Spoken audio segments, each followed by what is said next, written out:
ನಮಸ್ಕಾರ ಆತ್ಮೀಯ ವೀಕ್ಷಕರೇ, ಪ್ರೈಸ್ ದ ಲಾರ್ಡ್. ಹೇಗಿದ್ದೀರಾ ನೀವೆಲ್ಲರೂ?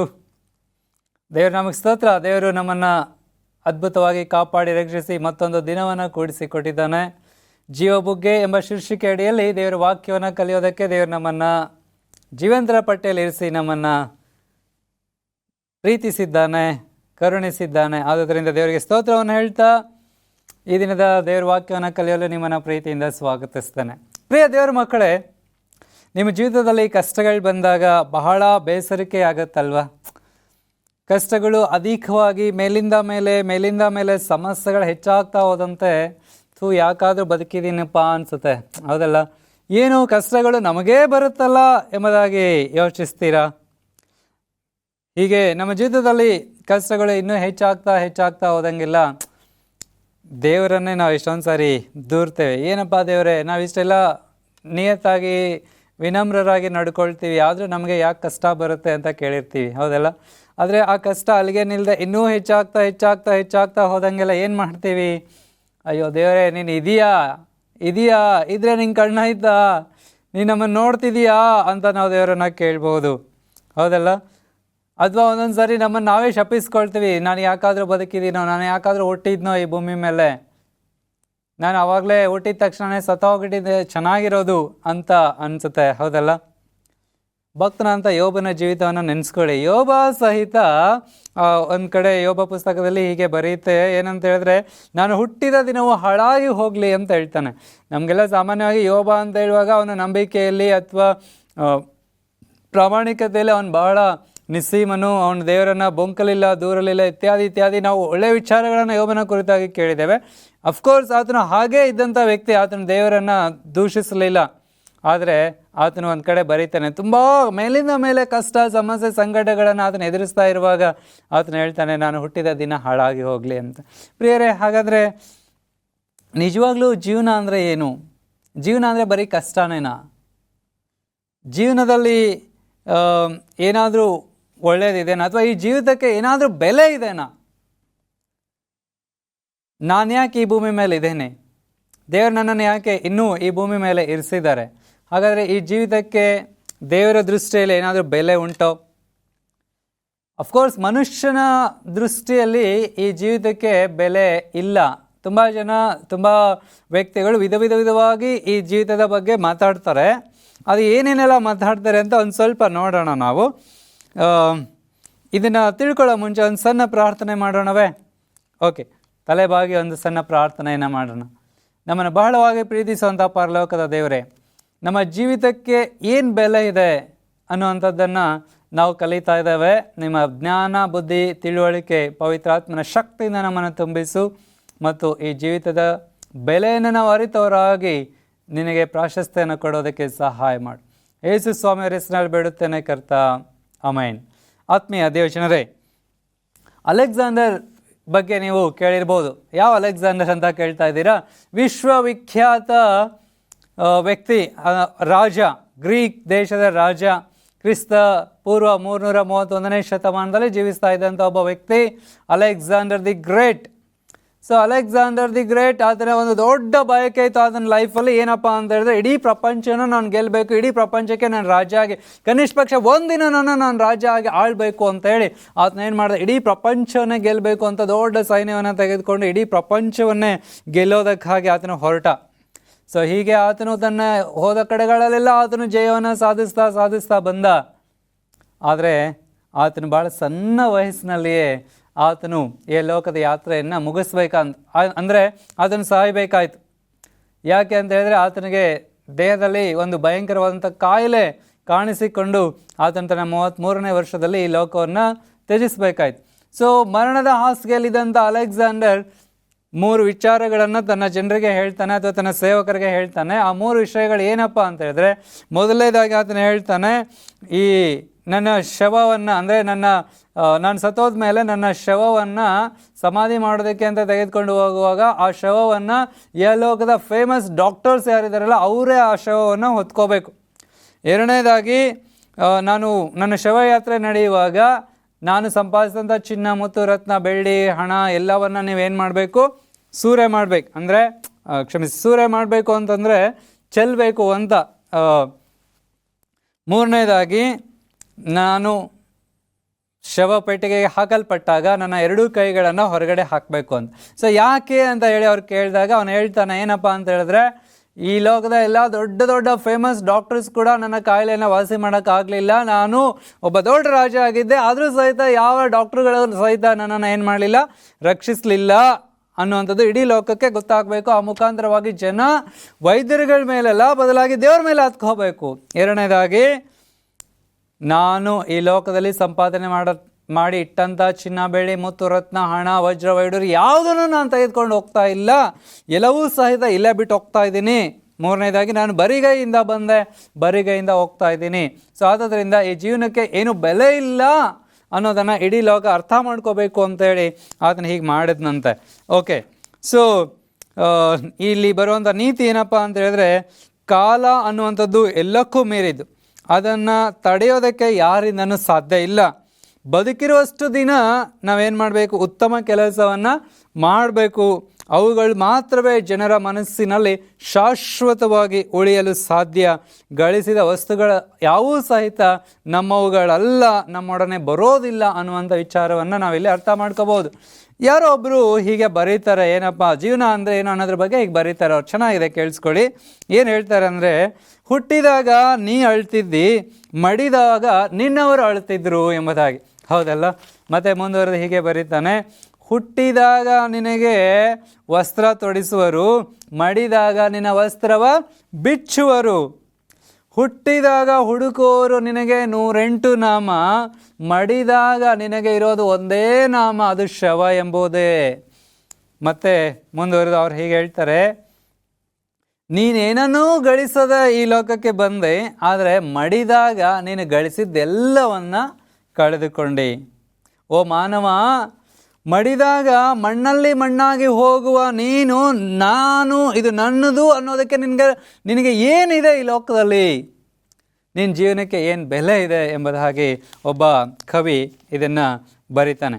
ಸೊ ನಿನಗೆ ಜನ್ಮ ಕೊಟ್ಟವರು ಮತ್ತೊಬ್ಬರು, ನಿನಗೆ ಹೆಸರಿಟ್ಟವರು ಮತ್ತೊಬ್ಬರು, ನಿನಗೆ ಜ್ಞಾನ ಕೊಟ್ಟವರು ಮತ್ತೊಬ್ಬರು, ನಿನಗೆ ಬುದ್ಧಿಯನ್ನು ತಿಳಿಸಿದವರು ಮತ್ತೊಬ್ಬರು, ಕೊನೆಗೆ ನಿನ್ನ ಅಂತ್ಯ ಸಂಸ್ಕಾರ ಮಾಡೋರು ಸಹ ಮತ್ತೊಬ್ಬರೇ.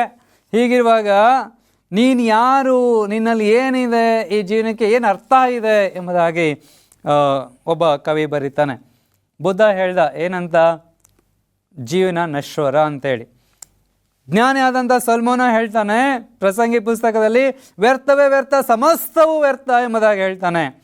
ಅದೇ ರೀತಿ ಒಬ್ಬ ಪೋಯೆಟ್, ಒಬ್ಬ ಕವನಗಾರ ಹೇಳ್ತಾನೆ, life is like A drama, ಈ ಜೀವನ ಅನ್ನೋದು ಒಂಥರ ನಾಟಕದ ಥರ ಅಂತ ಹೇಳ್ತಾನೆ. ಹಾಗೆ ಇನ್ನೊಬ್ಬ ಪೋಯೆಟ್ ಹೇಳ್ತಾನೆ, ಅಥವಾ ಕವಿತೆಗಾರ ಹೇಳ್ತಾನೆ, life is like A flower, ಅದು ಬೆಳಿಗ್ಗೆ ಅರಳಿ ಸಂಜೆಗೆ ಏನಾಗುತ್ತೆ, ಬಾಡಿ ಹೋಗುತ್ತೆ, ಆ ಥರ ನಮ್ಮ ಜೀವನ ಅಂತ ಹೇಳ್ತಾನೆ. ದಾವಿದನು ಹೇಳ್ತಾನೆ, ಮನುಷ್ಯನ ಆಯುಷ್ಯ 70, ಬಲ ಹೆಚ್ಚಿದ್ರೆ 80, ಆದರೆ ಕಷ್ಟ ಸಂಕಟಗಳೇ ಆದ್ರೆ ಆಡಂಬರ ಅಂತ ಹೇಳ್ತಾನೆ. ನಾಸ್ತಿಕರು ಹೇಳ್ತಾರೆ, ಜೀವನ it's a meaningless, life is a meaningless.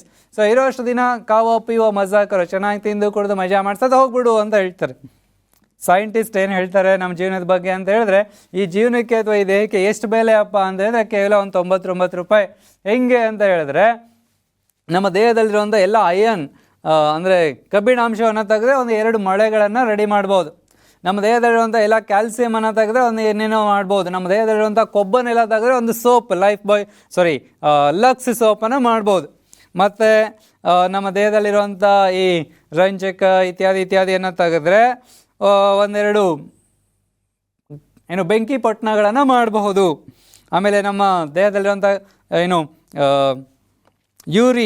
ಯೂರಿಯಾವನ್ನು ತೆಗೆದ್ರೆ ಒಂದಷ್ಟು ಉಪ್ಪು ಮಾಡಬಹುದು. ನಮ್ಮ ದೇಹದಲ್ಲಿರುವಂಥ ಶುಗರ್ನ ತೆಗೆದ್ರೆ ಒಂದು ಅರ್ಧ kg 1 kg ಅಷ್ಟು ಶುಗರ್ ಮಾಡ್ಬೋದು ಅಂತೇಳಿ. ಸೊ ಅಷ್ಟು ಬಿಟ್ಟರೆ ನಮ್ಮ ಜೀವನಕ್ಕೆ ಇನ್ನೇನು ಬೆಲೆ ಇಲ್ಲ. ಅದನ್ನೆಲ್ಲನೂ ನೀವು ಟೋಟಲ್ ಆಗಿ ಕ್ಯಾಲ್ಕುಲೇಟ್ ಮಾಡಿದ್ರೆ ಅಲ್ಲಿ ಬರೋದು ಒಂದು 99 ರೂಪಾಯಿ ಬರ್ಬೋದು. ಸೊ ನಮ್ಮ ಜೀವನಕ್ಕೆ ಏನು ಬೆಲೆ? ಸೈಂಟಿಸ್ಟ್ ಹೇಳ್ತಾರೆ ಏನೂ ಬೆಲೆ ಇಲ್ಲ, ಜಸ್ಟ್ 99 ರೂಪೀಸ್ ಅಂತೇಳಿ. ಸೊ ಜನರೆಲ್ಲ ಈ ರೀತಿ ಹೇಳ್ತಾ ಇದ್ದಾರೆ, ಈ ಜೀವನಕ್ಕೆ ಏನು ಬೆಲೆ ಇಲ್ಲ, ಜೀವನಕ್ಕೆ ಏನು ಬೆಲೆ ಇಲ್ಲ. ನಾವು ಸಹ ಎಷ್ಟೊಂದು ಸಾರಿ ಅಂದ್ಕೊಳ್ತೀವಿ, ಯಾಕಾದರೂ ನಾನು ಈ ಭೂಮಿ ಮೇಲೆ ಹುಟ್ಟಿದ್ನೋ ಬರೀ ಕಷ್ಟ ಕಷ್ಟ ಕಷ್ಟ ಸಮಸ್ಯೆ, ಈ ಜೀವನಕ್ಕೆ ಏನು ಬೆಲೆನೇ ಇಲ್ಲಪ್ಪ, ಈ ಜೀವನಕ್ಕೆ ಏನು ಅರ್ಥನೇ ಇಲ್ಲ, ಸುಮ್ಮನೆ ಬಂದಿದ್ದೀವಿ, ಇರ್ತೀವಿ, ಎಲ್ಲರೂ ಇದ್ದಾರೆ, ನಾವು ಇದ್ದೀವಿ, ಎಲ್ಲರೂ ಹೋಗ್ತಾರೆ, ನಾವು ಹೋಗ್ತೀವಿ, ಅಷ್ಟೇ ಜೀವನ ಅಂದರೆ ಏನು? ಜೀವನ ಇಷ್ಟೇ. ಇವತ್ತಿದ್ದೀವಿ, ನಾಳೆ ಇರಲ್ಲ, ಮುಗೀತು ಅಷ್ಟೇ. ಪ್ರಿಯರೇ, ನಿಜವಾಗ್ಲೂ ಜೀವನ ಅಂದ್ರೆ ಇಷ್ಟೇನಾ? ಈ ಜೀವನಕ್ಕೇನು ಬೆಲೆ ಇಲ್ವಾ? ಮನುಷ್ಯ ಅನೇಕ ವಿಧದಲ್ಲಿ ಈ ಜೀವನದ ಕುರಿತಾಗಿ ಯೋಚಿಸ್ತಾನೆ. ಆದರೆ ನಮ್ಮ ಜೀವಿತಕ್ಕೆ ಅಥವಾ ನಮ್ಮ ಜೀವನಕ್ಕೆ ದೇವರು ಏನಂತ ಯೋಚನೆ ಮಾಡ್ತಾರೆ, ನಮ್ಮ ಜೀವನದ ಕುರಿತಾಗಿ ಅಥವಾ ಈ ಜೀವನದ ಬೆಲೆ ಏನು ದೇವರ ದೃಷ್ಟಿಯಲ್ಲಿ? ಸ್ವಲ್ಪ ಬೈಬಲ್ನಿಂದ ತೆಗೆದು ನೋಡೋಣ ಬನ್ನಿ.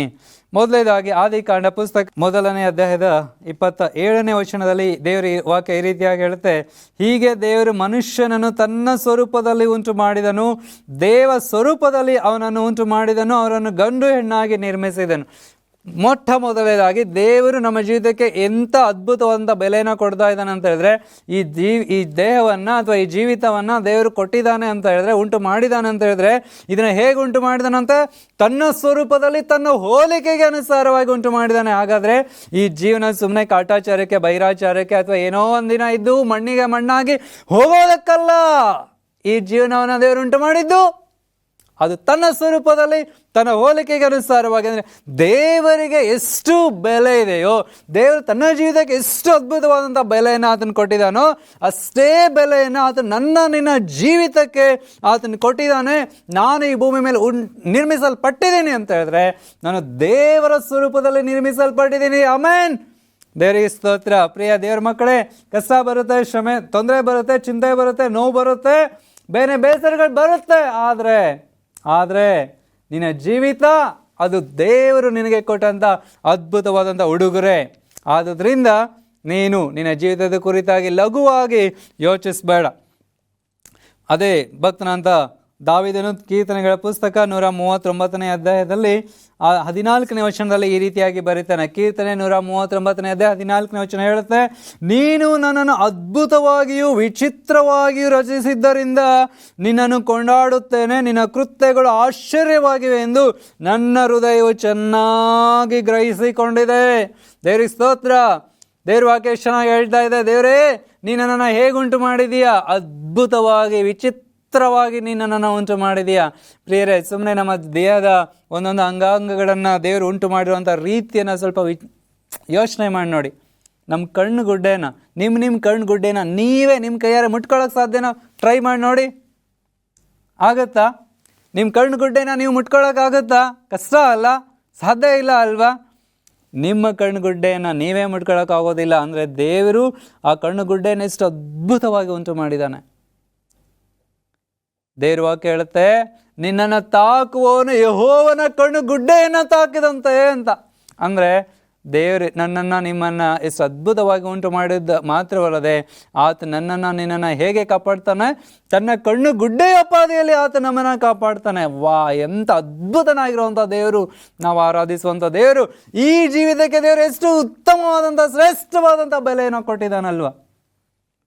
ಹಾಗೆ ಮುಂದುವರೆದು ದೇವ್ರ ವಾಕ್ಯದಲ್ಲಿ ಹೀಗೆ ಹೇಳುತ್ತೆ, ಯೆಶಾಯನ ಪ್ರವಾದನ ಗ್ರಂಥ 53ನೇ ಅಧ್ಯಾಯದಲ್ಲಿ ದೇವ್ರ ವಾಕ್ಯ ಈ ರೀತಿಯಾಗಿ ಹೇಳುತ್ತೆ, ನಮ್ಮ ದ್ರೋಹಗಳ ದೆಸೆಯಿಂದ ಆತನಿಗೆ ಗಾಯವಾಯಿತು, ನಮ್ಮ ಅಪರಾಧಗಳ ನಿಮಿತ್ತವಾಗಿ ಆತನು ಜಜ್ಜಲ್ಪಟ್ಟನು, ನಮಗೆ ಸುಕ್ಷೇಮವನ್ನು ಉಂಟು ಮಾಡುವ ದಂಡನೆಯನ್ನು ಆತನು ಅನುಭವಿಸಿದನು, ಆತನ ಬಾಸುಂಡೆಗಳಿಂದ ನಮಗೆ ಬಿಡುಗಡೆಯಾಯಿತು, ನಮಗೆ ಗುಣವಾಯಿತು. ಕ್ಷಮಿಸಿ. ಪ್ರಿಯ ದೇವರ ಮಕ್ಕಳೇ, ಈ ಜೀವಿತಕ್ಕೆ ಏನು ಬೆಲೆ ಇದೆ? ಏನು ಬೆಲೆ ಇಲ್ಲ ಅಂತ ಅಂದ್ಕೊಂಡು ನಿಮ್ಮ ಜೀವಿತವನ್ನು ನೀವು ಅಲಕ್ಷ್ಯ ಮಾಡ್ತಾ ಇದ್ದೀರಾ. ಏನೋ ಇದ್ದೀನಿ ಅಂತ ಅಂದ್ಕೊಂಡಿದ್ದೀರಾ? ಇಲ್ಲ, ನಿಮ್ಮ ಜೀವಿತಕ್ಕೆ ಬೆಲೆ ಇದೆ. ನಿಮ್ಮ ಜೀವಿತವನ್ನು ದೇವರು ಪ್ರೀತಿಸ್ತಾ ಇದ್ದಾನೆ. ದೇವ್ರ ವಾಕ್ಯ ಹೇಳುತ್ತೆ ಯೆರೆಮೀಯನ ಪ್ರವಾದನ ಗ್ರಂಥದಲ್ಲಿ, ನಾನು ನಿನ್ನನ್ನು ಪ್ರೀತಿಸಿರೋದು ಶಾಶ್ವತ ಪ್ರೇಮದಿಂದ, ಆದ ಕಾರಣ ಮಮತೆಯಿಂದ ನಿನ್ನನ್ನು ನಾನು ಸೆಳೆದುಕೊಂಡಿದ್ದೇನೆ ಎಂಬುದಾಗಿ ಸ್ವಾಮಿ ಹೇಳ್ತಾ ಇದ್ದಾರೆ. ಅದೇ ಯೋಹಾನನ ಸುವಾರ್ತೆ 3ನೇ ಅಧ್ಯಾಯದ 16ನೇ ವಚನ ಹೇಳುತ್ತೆ, ದೇವರ ಲೋಕದ ಮೇಲೆ ಎಷ್ಟೋ ಪ್ರೀತಿಯನ್ನಿಟ್ಟು ತನ್ನ ಒಬ್ಬನೇ ಮಗನನ್ನು ಕೊಟ್ಟನು, ಆತನ ನಂಬುವ ಒಬ್ಬನು ನಾಶವಾಗದೆ ಎಲ್ಲರೂ ನಿತ್ಯ ಜೀವವನ್ನು ಪಡೆಯಬೇಕೆಂಬುದಾಗಿ ಆತನನ್ನು ಕೊಟ್ಟನು ಎಂಬುದಾಗಿ ದೇವರ ವಾಕ್ಯ ಹೇಳುವಂಥದ್ದಾಗಿದೆ. ಪ್ರಿಯ ದೇವರ ಮಕ್ಕಳೇ, ನಿನ್ನ ಜೀವಿತಕ್ಕೆ ಎಷ್ಟು ಬೆಲೆ ಇದೆ ಅಂತ ಹೇಳಿದ್ರೆ, ಅದೇ 1ನೇ ಕೊರಿಂಥದವರಿಗೆ ಬರೆದ ಪತ್ರಿಕೆ 6ನೇ ಅಧ್ಯಾಯದಲ್ಲಿ ದೇವರ ವಾಕ್ಯ ಹೇಳುತ್ತೆ, ನೀನು ನಿನ್ನ ಸ್ವಂತ ಸ್ವತ್ತಲ್ಲ, ನೀನು ಕ್ರಯಕ್ಕೆ ಕೊಳ್ಳಲ್ಪಟ್ಟಿದ್ದಿ ಎಂಬುದಾಗಿ ದೇವರ ವಾಕ್ಯ ಹೇಳುತ್ತೆ. ಹಾಗಾದರೆ ಯಾವ ಕ್ರಯವನ್ನು ಕೊಟ್ಟು ದೇವರು ನಮ್ಮನ್ನು ಕೊಂಡುಕೊಂಡಿದ್ದಾರೆ? ಪ್ರಿಯರೇ, ನಾವು ನಮ್ಮ ಸ್ವಂತ ಸ್ವತ್ತಲ್ಲ, ಇದೇ ನಮ್ಮದಲ್ಲ. ಇದು ಕ್ರಯಕ್ಕೆ ಕೊಳ್ಳಲ್ಪಟ್ಟಿದೆ. ಹಾಗಾದರೆ ಯಾವ ಕ್ರಯವನ್ನು ಕೊಟ್ಟು ದೇವರು ಇದನ್ನು ಕೊಂಡುಕೊಂಡಿದ್ದಾರೆ ಅಂತ ಹೇಳಿದ್ರೆ, ಅದು ನಶಿಸಿ ಹೋಗುವಂಥದ್ದಲ್ಲ, ಆದರೆ ಅದು ನಜರೇತಿನ ಯೇಸು ಕ್ರಿಸ್ತನ ರಕ್ತ ಅನ್ನುವಂಥ ಕ್ರಯವನ್ನು ಕೊಟ್ಟು ಈ ಜೀವವನ್ನು ಅಥವಾ ಈ ಜೀವನವನ್ನು ದೇವರು ನಿನ್ನನ್ನು ಕೊಂಡುಕೊಂಡಿದ್ದಾನೆ ಪ್ರಿಯರೇ. ಆತನು ನಮ್ಮನ್ನು ಅದ್ಭುತವಾಗಿ ಉಂಟು ಮಾಡಿದ್ದಾನೆ, ವಿಚಿತ್ರವಾಗಿ ನಮ್ಮನ್ನು ಉಂಟು ಮಾಡಿದ್ದಾನೆ. ಮಾತ್ರವಲ್ಲದೆ ನಮ್ಮನ್ನು ಪ್ರೀತಿಸ್ತಾನೆ, ನಮ್ಮನ್ನು ಸತ್ಕರಿಸ್ತಾನೆ, ನಮ್ಮನ್ನು ಗೌರವಿಸ್ತಾನೆ, ನಮ್ಮನ್ನು ಸನ್ಮಾನಿಸ್ತಾನೆ. ಆತ ನಮ್ಮನ್ನು ತನ್ನ ರಕ್ತವೆಂಬ ಕ್ರಯವನ್ನು ಕೊಟ್ಟು ಕೊಂಡುಕೊಂಡಿದ್ದಾನೆ. ಕಲ್ವಾರಿ ಶಿಲುಬೆಯನ್ನು ಒಂದು ಸಾರಿ ಜ್ಞಾಪಕ ಮಾಡಿಕೊಳ್ಳಿರಿ. ಆ ದಿವಸ ಯೇಸು ಕ್ರಿಸ್ತನು ಆ ಕಲ್ವಾರಿ ಶಿಲುಬೆಯ ಮೇಲೆ ಹಾಗೂ ಆ ಕಲ್ವಾರಿ ಶಿಲುಬೆಗೆ ಹೋಗುವ ಮುನ್ನ ಆತನು ಹಿಡಿದುಕೊಡಲ್ಪಟ್ಟಂಥ ಆ ರಾತ್ರಿಯಲ್ಲಿ ಬೆಳಗಿನವರೆಗೂ ಮಧ್ಯಾಹ್ನದವರೆಗೂ ಆತನು ಅನುಭವಿಸಿದಂಥ ಕಷ್ಟ, ಸಂಕಟ, ವೇದನೆ, ಬಾಧೆ, ನೋವು, ಇಕ್ಕಟ್ಟು, ಬಿಕ್ಕಟ್ಟು ಎಷ್ಟು ನಿಮ್ಮಿಂದ ಊಹೆ ಮಾಡ್ಕೊಳ್ಳೋದಕ್ಕೆ ಸಾಧ್ಯನಾ? ನೀವು ವಹಿಸ್ಕೊಳ್ಬೇಕಾದಂಥ ಆ ಶಿಲುಬೆಯ ಮರಣವನ್ನು, ನೀನು ಹೊಡಿಸಿಕೊಳ್ಳಬೇಕಾದಂಥ ಆ ಮೊಳೆಗಳನ್ನು, ನೀನು ಹೊಡಿಸಿಕೊಳ್ಬೇಕಾದಂಥ ಮುಳ್ಳಿನ ಕಿರೀಟವನ್ನು, ಧರಿಸಿಕೊಳ್ಳಬೇಕಂತ ಮುಳ್ಳಿನ ಕಿರೀಟವನ್ನು ಆತನು ಧರಿಸಿಕೊಂಡನು. ಆತನು ತನ್ನ ಮಾನವನ್ನೂ ಸಹ ಲೆಕ್ಕಿಸದೆ, ತನ್ನ ಪ್ರಾಣವನ್ನು ಲೆಕ್ಕಿಸದೆ, ಆತನ ದೇಹವನ್ನು ಆತನು ಲೆಕ್ಕಿಸದೆ, ಆತನು ಛಿದ್ರವಾಗಿ ಮಾಡಲ್ಪಟ್ಟನು. ಪ್ರಿಯ ದೇವರ ಮಕ್ಕಳೇ, ಆತನು ಈ ಜೀವಿತಕ್ಕೆ ಒಂದು ಬೆಲೆಯನ್ನು ಕೊಟ್ಟಿದ್ದಾನೆ. ಆ ಬೆಲೆ ಯಾವುದು ಗೊತ್ತಾ? ಅದು ಯೇಸು ಕ್ರಿಸ್ತನ ರಕ್ತ. ಯೇಸು ಸ್ವಾಮಿ ತನ್ನ ರಕ್ತವೆಂಬ ಕ್ರಯವನ್ನು ಕೊಟ್ಟು ನಮ್ಮನ್ನು ಕೊಂಡ್ಕೊಂಡಿದ್ದಾರೆ. ಇವತ್ತು ಲೋಕದಲ್ಲಿ ಜನ ಹೇಳ್ಬೋದು ನೀನು ವೇಸ್ಟ್ ಅಂತ ಹೇಳಿ, ಸೈಂಟಿಸ್ಟ್ ಹೇಳ್ಬೋದು ನಿನ್ನ ಬೆಲೆ ಬರೀ 99 ರೂಪಾಯಿ ಅಂತ ಹೇಳಿ, ಪೊಯೆಟ್ ಹೇಳ್ಬೋದು ನಿನಗೇನು ಬೆಲೆ ಇಲ್ಲಪ್ಪ, ಇದು ಜೀವನ ಒಂಥರ ಡ್ರಾಮಾ ಅಂತ ಹೇಳಿ. ಆದರೆ ಪ್ರಿಯ ದೇವರ ಮಗನೇ, ಪ್ರಿಯ ದೇವರ ಮಗಳೇ, ಪ್ರಿಯ ಸಹೋದರ ಸಹೋದರಿಯೇ, ಸ್ನೇಹಿತನೇ, ದೇವರು ನಿನ್ನನ್ನು ಪ್ರೀತಿಸಿದ್ದಾರೆ. ಆದುದರಿಂದ ಆತ ನಿನಗೆ ಈ ಜೀವನವನ್ನು, ಈ ದೇಹವನ್ನು, ಈ ಮನಸ್ಸನ್ನು ಆತ ನಿನಗೆ ಕೊಟ್ಟಿದ್ದಾನೆ. ಇವತ್ತು ಈ ದೇವರ ವಾಕ್ಯವನ್ನು ಕೇಳುವಂಥ ನೀನು ನಿನ್ನ ಜೀವಿತದಲ್ಲಿ ದೇವರಿಗೆ ಪ್ರಾಶಸ್ತ್ಯವನ್ನು ಕೊಡು. Life is a gift of God. Be grateful to him. ದೇವರು ಇದನ್ನು ನಮಗೆ ಬಹುಮಾನವಾಗಿ ಕೊಟ್ಟಿದ್ದಾನೆ. ಆದುದರಿಂದ ನೀನು ಆತನಿಗೆ ಕೃತಜ್ಞನಾಗಿರು. Life is a race, run it with perseverance. ದೃಢತೆಯಿಂದ ನೀನು ಈ ಓಟವನ್ನು ಓಡು. ನಿನಗೆ ಮುಂದೆ ಜೀವವೆಂಬ ಜಯಮಾಲೆಯನ್ನು ಆತನು ಇಟ್ಟಿದ್ದಾನೆ.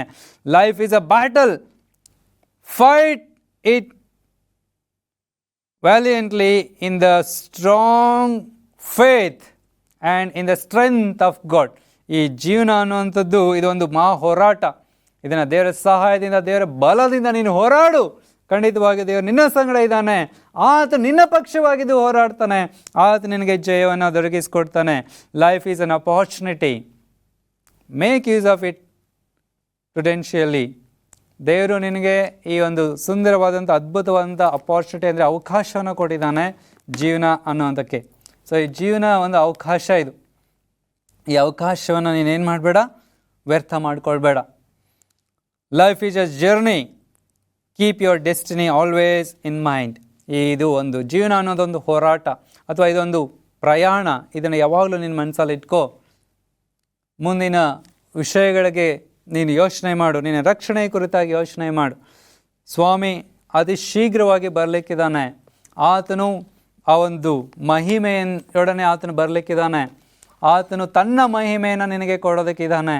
ಆತನು ಬೇಗನೆ ಬಂದು ತಾನು ನಿನಗೋಸ್ಕರ ಸಿದ್ಧ ಮಾಡ್ತಾ ಇರುವಂಥ ಪರಲೋಕವನ್ನು ಆತನು ನಿನಗೆ ಬಹುಮಾನವಾಗಿ ಕೊಡಲಿಕ್ಕಿದ್ದಾನೆ ಮಗನೇ, ಮಗಳೇ. ಹೀಗಿರೋದ್ರಿಂದ ಕೊನೆಯದಾಗಿ ಇಬ್ರಿಯರಿಗೆ ಬರೆದ ಪತ್ರಿಕೆಯ 14ನೇ ಅಧ್ಯಾಯದಲ್ಲಿ ಈ ರೀತಿಯಾಗಿ ಬರೆಯಲ್ಪಟ್ಟಿದೆ. 4ನೇ ಅಧ್ಯಾಯ, ಇಬ್ರಿಯರಿಗೆ ಬರೆದ ಪತ್ರಿಕೆಯ 4ನೇ ಅಧ್ಯಾಯ ವಚನ 14ರಿಂದ 16ರವರೆಗೆ ಈ ರೀತಿಯಾಗಿ ಬರೆಯಲ್ಪಟ್ಟಿದೆ. ಏನಪ್ಪ ಅಂತ ಹೇಳಿದ್ರೆ, ಆಕಾಶ ಮಂಡಲಗಳನ್ನು ದಾಟಿ ಹೋದ ದೇವಕುಮಾರನಾದ ಯೇಸು ಎಂಬ ಶ್ರೇಷ್ಠ ಮಹಾಯಾಜಕನು ನಮಗಿರುವುದರಿಂದ ನಾವು ಮಾಡಿರುವ ಪ್ರತಿಜ್ಞೆಯನ್ನು ಬಿಡದೆ ಹಿಡಿಯೋಣ. ಯಾಕಂದರೆ ನಮಗಿರುವ ಮಹಾಯಾಜಕನು ನಮ್ಮ ನಿರ್ಬಲಾವಸ್ಥೆಯನ್ನು ಕುರಿತು ಅನುತಾಪವಿಲ್ಲದವನಲ್ಲ. ಆತನು ಸರ್ವ ವಿಷಯಗಳಲ್ಲಿ ನಮ್ಮ ಹಾಗೆ ಶೋಧನೆಗೆ ಗುರಿಯಾದನು, ಪಾಪ ಮಾತ್ರ ಮಾಡಲಿಲ್ಲ. ಆದುದರಿಂದ ನಾವು ಕರುಣೆಯನ್ನು ಹೊಂದುವಂತೆಯೂ ಆತನ ದಯೆಯಿಂದ ಸಮಯೋಚಿತವಾದ ಸಹಾಯವು ನಮಗೆ ದೊರೆಯುವಂತೆಯೂ ಧೈರ್ಯದಿಂದ ಕೃಪಾಸನದ ಮುಂದೆ ಬರೋಣ. ಮೈ ಡಿಯರ್ ಚರ್ಚ್, ಪ್ರಿಯ ದೇವರ ಮಕ್ಕಳೇ, ದೇವರ ವಾಕ್ಯವನ್ನು ಕೇಳುವಂಥ ಪ್ರಿಯ ಸ್ನೇಹಿತರೆ, ನಮಗಿರುವಂಥ ಮಹಾಯಾಜಕನು ಅಂದರೆ ನಿನ್ನ ಪರವಾಗಿ ತಂದೆಯ ಬಳಿಯಲ್ಲಿ ವಿಜ್ಞಾಪನೆ ಮಾಡುವಂಥ ನಜರೇತಿನ ಯೇಸು ನಮಗಿದ್ದಾನೆ. ಆತನು ಎಂಥವನಾಗಿದ್ದಾನೆ ಅಂತ ಹೇಳಿದ್ರೆ, ಆತನು ನಮ್ಮ ನಿರ್ಬಲಾವಸ್ಥೆಯನ್ನು, ಅಂದರೆ ನಾವು ಎಷ್ಟೊಂದು ಸರಿ ಕಷ್ಟ ಸಮಸ್ಯೆ ಸಂಕಟಗಳು ಬಂದಾಗ ಸಾಕಪ್ಪ ಸಾಕು, ಬೇಡ ಜೀವನ, ಬೇಡ ನಶ್ವರ, ಏನೇನೋ ಅಂದ್ಕೊಳ್ತವೆ. ಆದರೆ ಅದನ್ನ ಹೇಳ್ತಾ ಇದ್ದಾನೆ ಏನಪ್ಪ ಅಂತ ಹೇಳಿದ್ರೆ, ಮಗನೇ ಮಗಳೇ ಭಯಪಡಬೇಡ, ನಿನ್ನ ನಿರ್ಬಲ ಅವಸ್ಥೆಗಳನ್ನು ನಾನು ನೋಡಿ, ನಿನ್ನ ಬಲಹೀನತೆ ಏನಂತ ನನಗೆ ಗೊತ್ತಿದೆ, ನಿನ್ನ ಸಮಸ್ಯೆ ಏನಂತ ನನಗೆ ಗೊತ್ತಿದೆ, ನಿನ್ನ ಕಷ್ಟ ಏನು ಅಂತ ನನಗೆ ಗೊತ್ತಿದೆ, ನಿನ್ನ ತೊಂದರೆ ಏನು ನನಗೆ ಗೊತ್ತಿದೆ, ನಿನ್ನ ಬಾಧೆ ಏನು ನನಗೆ ಗೊತ್ತಿದೆ, ನಿನ್ನ ವೇದನೆ ಏನು ನನಗೆ ಗೊತ್ತಿದೆ. ನಾನು ಅರ್ಥ ಮಾಡ್ಕೊಂಡಿದ್ದೀನಿ ನಿನ್ನನ್ನು, ನಾನು ಕೈ ಬಿಟ್ಟಿಲ್ಲ, ನಾನು ಕಣ್ಣು ಮುಚ್ಕೊಂಡು ಕುಂತಿಲ್ಲ. ಆತ ನಮ್ಮನ್ನು ನೋಡ್ತಾ ಇದ್ದಾನೆ.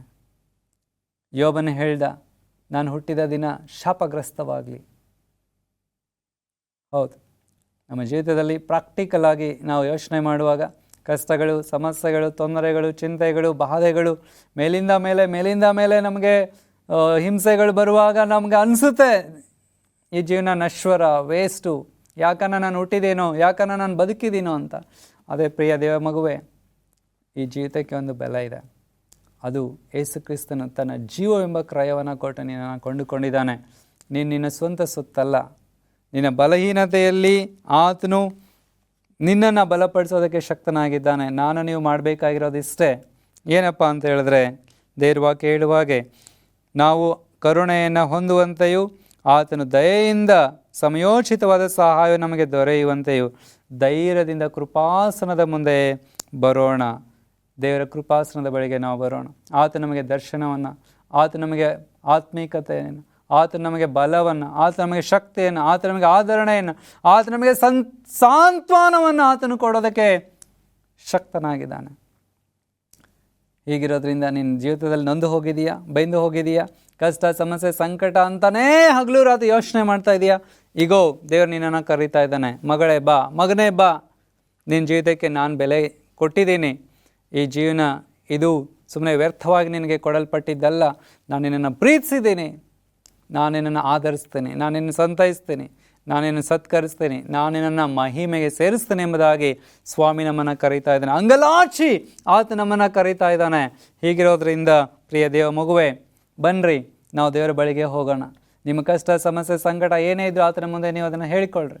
ಆತ ನಿಮ್ಮನ್ನು ಬಿಡಿಸಿ ರಕ್ಷಿಸೋದಕ್ಕೆ ಶಕ್ತನಾಗಿದ್ದಾನೆ. ನನ್ನೊಂದಿಗೆ ನೀವು ಪ್ರಾರ್ಥಿಸಿರಿ. ನಿಮಗೋಸ್ಕರ ನಾನು ಪ್ರಾರ್ಥಿಸುವಂಥವನಾಗಿದ್ದೇನೆ. ಪ್ರಾರ್ಥನೆ ಮಾಡುವ. ನಮ್ಮ ಪರಲೋಕದ ದೇವರೇ, ನಮಗೋಸ್ಕರ ಪ್ರಾಣವನ್ನೇ ಕೊಟ್ಟಂಥ ನಜರೇತನ ಯೇಸುವೇ ನಿಮಗೆ ಸ್ತೋತ್ರ. ನಿನ್ನ ಅಪಾರವಾದ ಪ್ರೀತಿಗಾಗಿ ಸ್ತೋತ್ರ. ಈ ಸಂದೇಶವನ್ನು ಕೇಳ್ತಾ ಇರುವಂಥ ಈ ನಿನ್ನ ಮಗನು ಮಗಳು ಅವಳ ಜೀವಿತದಲ್ಲಿ ಅವರು ಎದುರಿಸಿದಂಥ ಕಷ್ಟ ಸಮಸ್ಯೆ ಸಂಕಟ ವೇದನೆ ಬಾಧೆಗಳಲ್ಲಿ ನಮಗೆ ಸಹಾಯಕರು ಯಾರೂ ಇಲ್ಲ, ಈ ಜೀವನ ವೇಸ್ಟ್ ಎಂಬುದಾಗಿ ಅಂದ್ಕೊಂಡು ಒಂದು ವೇಳೆ ದುಃಖಿಸ್ತಾ ಇದ್ದರೆ, ದೇವರೇ ಈ ನಿನ್ನ ಮಕ್ಕಳನ್ನು ಮುಟ್ಟು ಸ್ವಸ್ಥಪಡಿಸು, ಬಲಪಡಿಸು, ಆರೋಗ್ಯದಿಂದ ಅವ್ರನ್ನ ತುಂಬಿಸು. ಅವರ ಎಲ್ಲ ನಿರ್ಬಲಾವಸ್ಥೆಗಳನ್ನು ತೆಗೆದುಹಾಕಿ ನಿನ್ನ ಬಲವನ್ನು ಅವರಿಗೆ ಕೊಟ್ಟು ನಜರೇತಿನ ಯೇಸುವೇ ನಿನ್ನ ನಾಮದಲ್ಲಿ ಅವರನ್ನು ಮುಟ್ಟಿ ಸ್ವಸ್ಥಪಡಿಸಿ ಅವರಿಗೆ ಸಂತೋಷವನ್ನು ದಯಪಾಲಿಸಿ. ಯೇಸು ಕ್ರಿಸ್ತನ ಹೆಸರಿನಲ್ಲಿ ಪ್ರಾರ್ಥಿಸ್ತೇನೆ ತಂದೆಯೇ, ಆಮೆನ್. ನನ್ನ ಮನವೇ ಯೆಹೋವನನ್ನು ಕೊಂಡಾಡು, ನನ್ನ ಸರ್ವೇಂದ್ರಿಯ ಆತನ ಪವಿತ್ರ ನಾಮವನ್ನು ಕೀರ್ತಿಸಿರಿ. ನನ್ನ ಮನವೇ ಯೆಹೋವನನ್ನು ಕೊಂಡಾಡು, ಆತನ ಮಾಡಿದ ಉಪಕಾರಗಳಲ್ಲಿ ಒಂದನ್ನು ಮರೆಯಬೇಡ. ಆಮೆನ್. Praise the Lord. ದೇವರು ನಿಮ್ಮ ಸಂಗಡ ಇರಲಿ. ಇನ್ನೊಂದು ಸಂದೇಶದೊಂದಿಗೆ ಮತ್ತೆ ಸಿಗೋಣ. ದೇವರು ನಿಮ್ಮನ್ನು ಆಶೀರ್ವದಿಸಲಿ. ಆಮೆನ್.